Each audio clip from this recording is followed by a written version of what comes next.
Hey everyone, Timothy with the Orlicki Group here. Today I'm going to talk about trigger leads. What are trigger leads? How we can help you avoid them, and legislation that is being put forward in both the House and the Senate to try to stop these predatory practices. First and foremost, what's a trigger lead, right? So when you apply for a mortgage, we review your credit. That information on a hard inquiry for a mortgage is sold by the three bureaus to big box retail lenders. You're talking about banks, you're talking about Rocket, you're talking about other huge companies who spend a lot of money and fund this whole process to pull your information.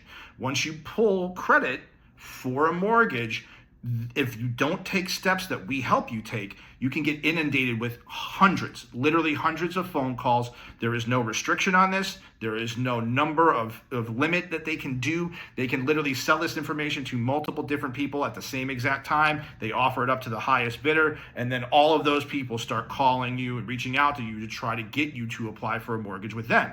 These can be incredibly predatory. People can act like they're from our company or from a company that you're working with. They can give you, these unrealistic scenarios, unrealistic rates, unrealistic promises of what they're able to do for you, and basically undercut our entire process while saying they're going to be a better option. And they basically just get you into the fold and try to pull you through the process with the guise of lower costs, which is not true.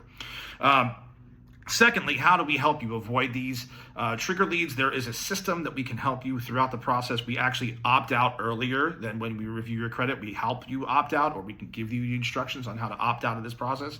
It does take some time. It's not foolproof. And often, even though we try to do everything we can to mitigate this, there's still trigger leads that get sold. Your information goes through that process, and you get phone calls that you don't want, nor do you need.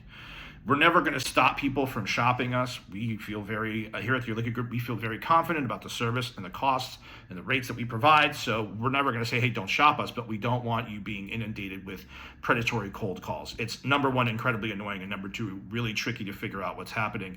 But we do what we can to mitigate that. And number three today, I want to talk about the Homebuyer Privacy Protection Act. This act has been sponsored by people on both the Republican and Democrat side. They've come together in the House and in the Senate to co-sponsor bills that are trying to be coordinated together to limit this. I think it's great. A lot of people in our mortgage industry, especially on the broker side, are pushing for this. So if you want to look it up, I'm actually going to put it in the comments below. Reach out to your representative and say, hey, this is a great thing. If you've ever been impacted by this, I'd love to hear from you in the comments as far as, hey, I got a mortgage with you, or I'm looking for a mortgage and I've gotten 200 phone calls or whatever, right? It's a really incredibly predatory practice that unfortunately has no restrictions right now. And the government, thankfully, is trying to put some restrictions on that, which it rightfully should. If you have any questions about trigger leads, or if you have any questions about the home buying process, DM us or comment below. I'm happy to help. We're always here. If you have anything you need from us, or if you're looking to buy or refi, just let us know. We'll reach out and we'll take great care of you.